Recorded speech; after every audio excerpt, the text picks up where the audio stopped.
আমরা প্রত্যাশা করব আপনাদের যার যে অবস্থান আছে সেখান থেকে। আসলে আমাদের আরেকটি প্রোগ্রাম আছে, তারা চলে আসছে। ব্যক্তিগতভাবে যেটি প্রত্যাশা প্রত্যাশা যখন করি সেটা কতটুকু দেই সেটা আজকে আমাদের মনে হয় সবাইকে নিজেকে প্রশ্ন করা উচিত। দিকে তাকাই, সেই 1600 সালে যখন ইতালিয়ান যে রাইটার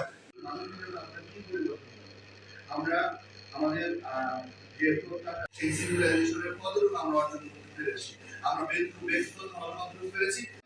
সাধারণ আয়ের মানুষ তাদের জীবনযাত্রার স্ট্যান্ডার্ড আমাদের বজায় রাখতে হবে, সেই সমস্যার সমাধান হবে যদি আমরা সামাজিকভাবে এদেরকে বর্জন করতে না। সরকার কিন্তু আমরা না হলে আমরা আমাদের আরো অনেকগুলো আমরা কি এখনো সেই যুগে রয়ে গেলাম।